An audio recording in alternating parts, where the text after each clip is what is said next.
Will dressing well actually make you more money? The short answer is yes, but it's more than just about looking good. It's more of a strategic move that basically affects how people perceive you, trust you, and pay you. But unfortunately, a lot of guys don't know how to dress well when it comes to work. If you're going out on a date, sure, looking good is pretty easy. You're going out to a dinner, great. You're going out to a party, you know what to wear, but the same rules for looking sexy going out or trying to attract a woman is not necessarily the same thing that's going to get you a better job or give you more opportunities in the professional environment. Today's video is basically a do's and don'ts of dressing well at work. And real quick, guys, before we get into this, if you like this type of content, why don't you drop me one of these and in the comments be like, yo, Alpha, I really like these style tutorials. It's kind of old school Alpha M and I dig it. I also like making them, for the record. I also ordered new hangers, all right? So for those of you who are about to yell at me for having this badass closet and cheap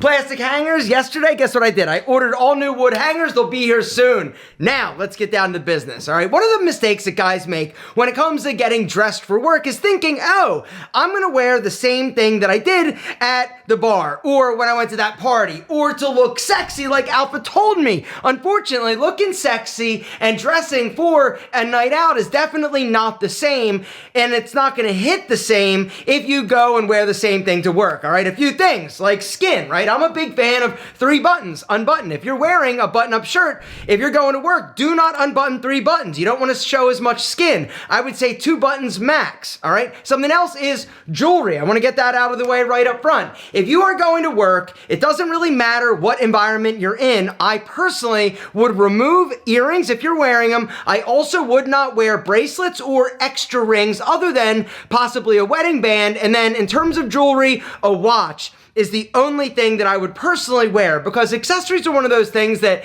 they can look cheap. They can also look a little bit like you're trying super hard. Something else I would recommend is do not wear gold, all right? Or a gold color watch to work. Now, this might surprise you and shock you. Now, if you're like a banker or if you're in some like high-end profession, if you want to rock a gold watch and it's like a real gold watch, I would say, you know, that's fine. But if you're just a regular dude going to a regular job or office, even if the watch looks good and it's gold, I would avoid it. And the whole idea and reason why I say don't go fake gold to work with a watch is because it looks flashy. And if you are around like a bunch of people that are just coming up and you're wearing like a fake gold watch, it just is more noticeable. And in my opinion, it's a little bit distracting. Now, if you're going out on a date, you want to rock it, cool. If you're going out with the boys, cool. But to work, I would definitely go steel. All right, the next thing we got to talk about are suits. All right, I just want to get into that real quick.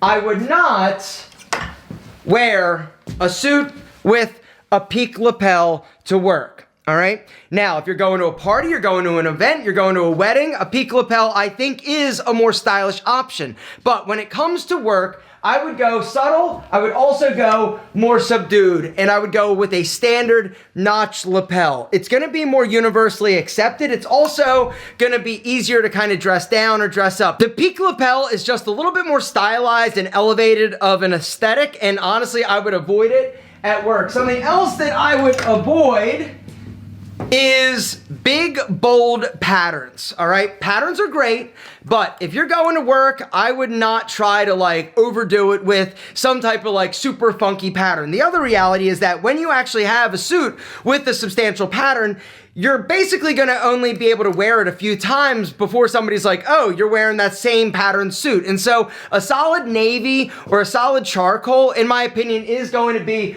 the most versatile. Something else that I would avoid is the double-breasted suit. The double-breasted suit is a great look, all right? It's a great look to go to a party or an event. How to rock it, it's really up to you. I love a simple t-shirt underneath, or a turtleneck looks amazing. You could even do a crisp shirt and a tie. But bottom line is this, I would definitely avoid it when it comes to going to work. Something else that I would avoid in terms of work that I really enjoy wearing is all black. All right, I love wearing all black, monochromatic. I think it looks sexy and it looks great, but it doesn't look great if you're going to work or you're going to a job interview or you're going to meet clients or you're going to a business lunch. It's a little bit too dramatic, and honestly, I feel like you need a little bit more contrast in your outfit in order to really look good. And black suits, you know, if you want to get a black suit and you want to rock it out in the evening with a black shirt on underneath or a black t-shirt just to look like dangerous and mysterious, go for it. But to work, I would definitely avoid black. Like I said, navy blue is perfect, charcoal gray is amazing, even a medium gray. Do not get any suit that has like super thin lapels. I would also avoid cheap suits, all right? In my opinion, Suit Supply makes the best option, and it also is going to be kind of the best bang for your style buck. High quality, look great, but make sure that you invest in tailoring. Next up, let's talk about some shoe wearing do's and don'ts in the professional environment. Now, the one thing I just need to reiterate again, it's not necessarily about being like unstylish, it's about making your style a little bit more subdued. So if you're somebody that likes to go out and do like super flashy or trendy things, when it comes to work, it's not what I would recommend. You want to make sure that you look good, you're wearing nice clothing, you're wearing put together and coordinated outfits and appropriate shoes, but nothing too over the top, all right? Something else that I would never wear to work, regardless of what you do, is boat shoes. I think they are a terrible option, all right? Also, those whole like business shoes that are like upper like leather, under like an athletic shoe, you know, the whole like comfort dress shoes, don't ever wear them. They make you look like a dork. They also make you look like you have zero clue when it comes to style, all right? Also remember that it really depends on what you're doing and what your job is in terms of what your shoe situation should be, but most people can't wear sneakers to work, all right? Don't wear them, honestly, in my opinion. I would always upgrade to a more proper leather pair of shoes. Now, all leather shoes were not created equal. Some ones that I would definitely opt for, something like this, all right? It is a cap toe with a little bit of broguing, a little bit more stylized, but still appropriate. If you're wearing slacks or if you're wearing like nice chinos, this would definitely work. Now, if you're wearing like casual chinos, it probably wouldn't. Instead, what I would probably opt for is something like a leather loafer. Now, in terms of loafers, you could also do something like this, but once again, having some type of like tassel or any type of like metal, like buckle, is a slight style upgrade, but I still think that it's appropriate. It really depends on you, your style, and your job. The double monk strap shoe, I would say you gotta be careful with this. These are appropriate a lot of times if you are in a job or corporate America, but it is a bit more stylized. I think they look great. I think they look great with suits. I think they look great with slacks. They can even look great with chinos and jeans. But you want to make sure that your monk straps are a higher quality and not something that like is super cheap. Or you could go something simple and basic like this cap toe. Also appropriate. Another loafer option in black, something like this, also works really well. The shoe that you choose should match and coordinate with the level of dress of the outfit. And so if you're wearing a casual chino, wearing like a super high shine, you know, monk strap or some type of, you know, brogued cap toe might not be the best option. You've really got to feel it out, but I would always err on the side of wear nicer shoes as opposed to more casual shoes. But once again, it really depends on your job and what you're doing. Something else I want to talk about is polo shirts, all right? All polo shirts, as you know, are not created equal, all right? Anything like this, a casual striped polo, I would definitely avoid regardless of the job that you have. Even if you're in like a more casual environment, these just kind of suck. Something else that I feel sucks are any type of like striped polo that has like a logo on it. This was actually made for me. It was a gift, and it's super ugly and I would never ever wear it. All right, better option, definitely something like this. Collars & Co., in my opinion, makes the best polos for a professional dude because they work underneath of a sport coat, a suit, they work underneath of a sweater, or they just look great by themselves. I'm gonna link to them down below. This isn't a Collars & Co. sponsored video. I just love their shirts and I think they're amazing, and they are the best when it comes to comfort, but just a dressy, elevated aesthetic, all right? You can also get a higher quality peaked cotton polo, right? This one also from Collars & Co., but notice the collar. It's just a little bit more elevated in terms of the aesthetic, and it's not like just a floppy, like whack collared polo. Now, let's talk about pants, all right? So here's the deal.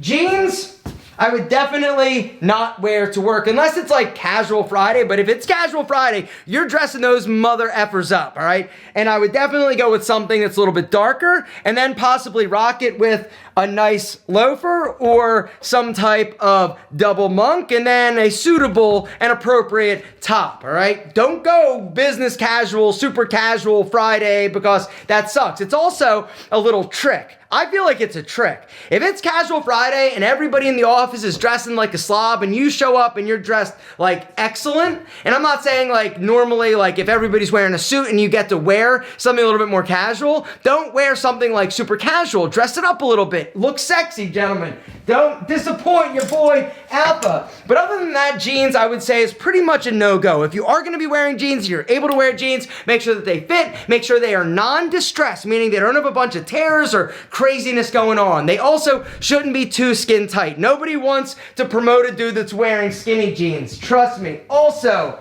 let's talk about chinos, because here's the deal. A lot of dudes are rocking chinos, but all chinos were not created equal, all right? Chinos are essentially a cotton pant. It's comfortable. They have a few different options. You could have pleats in the front or you could go flat front. In my opinion, flat front is a more aesthetic option. I would also 100% avoid cuffed pants. It's going to make you look shorter. It's also going to break the visual streamline. And once again, I would recommend getting your pants tailored if you're like not an off the rack size. But the deal is, you know, there are some super casual chinos out there at the Gap or Banana Republic.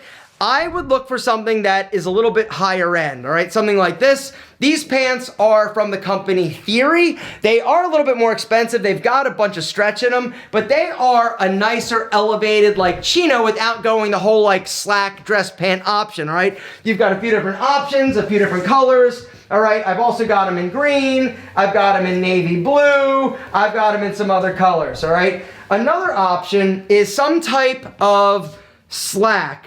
These pants right here I got from Suit Supply. They are a cooler weather pant, but they have a little bit of interest, right? They're a lighter gray, they've got some darker specks in there, and it's a little bit fuzzy of a fabric. One of the things I would recommend is look for pants and slacks that have a little bit of interest. Nothing like over the top in terms of like patterns, but I would definitely look for something that's just a little bit more interesting, all right? It works great and it also looks amazing. In terms of corduroy, corduroy is also a good option, I feel, for the cooler months, but not all corduroy was built the same, all right? You want to go flat front and you also want what is called a low wale, all right? Wale is basically the size of the little ribs on the corduroy. You've got a larger wale that's like a thicker, bigger, chunkier corduroy, or something that's a little bit more subtle and subdued like this. This is going to read a little bit more almost like velvet, but it's not, and it looks amazing. It also still works in a business casual environment. In terms of bright, fun pants and slacks, I would probably avoid it. I would treat slacks and pants very similar to suits. In terms of the colors, you could always go navy blue, you could go a medium blue, you could go black, you could go tan, you could go brown, you could go olive. All right, but the reds and the maroons and the pinks and the light blues and the yellows, I would definitely avoid. Shorts, no.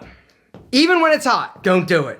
Graphic t-shirts, don't do it. Hoodies, don't do it. Anything stained or wrinkled, don't do it. Big baggy shirts, no! You wanna wear something that's slim fit, tailored, gentlemen. It doesn't mean it's skin tight, which is actually something else that you should avoid. Do not wear clothing that is like too fitted or tight, even if you're like super ripped and jacked. You wanna make sure it's not like looking like you're trying to show everybody how jacked you are. If you're wearing a button-up shirt, it has to be tucked in. Most shirts that you wear to work should be tucked in. You should also probably wear a belt in that type of environment. Now, if you're going out in the evening, you don't want to wear a belt, cool, but in work, In a professional environment, a belt just finishes the outfit, in my opinion, and as long as it coordinates with your shoes and it looks good, it's not beat up, it's definitely a good option. In terms of fragrance, I would not wear too much. I would wear a sexy fragrance. 3 squirts, that's it. And that's something else we gotta talk about. The way that you smell at work is important. If you're somebody that like doesn't wear deodorant or you're a little bit more natural, this is disgusting. If you went to the gym before work or at lunch, make sure that you freshen up and make sure that you smell good, but not too good. And by too good, I mean too overpowering. One of the mistakes that people make is they wear too much fragrance and they go to the office, they're in close quarters with people, they're in meetings, and it just stinks. Even if it smells amazing like Rebel does, which is inspired by Creed Aventus, except instead of $400, this is actually under $50 if you want to grab a bottle. I'm going to link to this down below. There's also going to be a limited time discount code. 3 squirts though, that's it. One thing I forgot to mention when we were talking about shoes is actually boots, all right? What I would not recommend is wearing any type of lace-up casual boot to work. Like, just don't do it unless that's what you have to wear to work, and then of course wear a stylish pair that's gonna protect your feet. I would also not necessarily wear your suede desert boots or chukkas to work. And the reason is because they are a little bit more casual and in my opinion look better with jeans or denim. In terms of a boot that is appropriate at work, something like a Chelsea boot like this, all right? This color is black, obviously, but they come in some other options, right? A light tan looks amazing with some type of like patina on the toe. I love those. Also, more of like a medium brown is also gonna work, but you gotta make sure they're not beat to shit and they are a little bit higher end in terms of just the elevated aesthetic. You need to make sure that the boot that you're wearing looks like a dress shoe. It needs to be clean. It shouldn't have a big, thick, like lug sole, all right? A boot like this is not necessarily what I would wear to a business or a work function or any type of office, honestly. It's more casual. You wanna wear it out on a date, on a weekend? Cool. You wanna wear it to a bar? Amazing. They look great. But to work, you wanna go with something that has more of a dress dress shoe sole, all right? Also, let's talk about sweaters real quick, all right? Sweaters are one of those things that I think work incredibly well in a professional environment. Layering them, right? Layering is a great way to add interest and texture to your outfit. It also sets you apart from a lot of guys that just don't do it well. If you want to layer with a sport coat, great, all right? The one that I always come back to is this one here. It's a navy blue sport coat from Collars & Co. Amazing, right? It works with a lot of different colors, a lot of different fabrics, and it works great. But sweaters are also another great option. A nice lightweight cardigan, a lightweight V-neck, a lightweight crew neck, definitely looks great. I would, however, recommend something with a lighter weight fabric, all right? The big bulky sweaters, I don't think work as well in a professional environment. Also, go solid. Don't do the whole like stripe thing. Avoid patterns when at all possible, unless you wanna do like some type of like minimal pattern like dress shirt with a nice solid tie underneath of a suit. I think that looks great, but you've just gotta make sure that the patterns aren't too big, too bold, too over the top. That's it, gentlemen. A few mistakes that a lot of guys make. You think, oh, I want to dress sexy, like Alpha said, and so you dress sexy. Don't show too much skin. Wear more subdued and subtle patterns, all right? Subdued colors. Dress well. Make sure that your clothing fits, and always dress one step above what you think you probably should. And what I mean by that is, if you think or you look around and everybody's dressed like super cash, don't believe the hype. Elevate the style, elevate the aesthetic, because not only will you make more money, you're gonna have more opportunities because people and men that dress well are respected more and look amazing.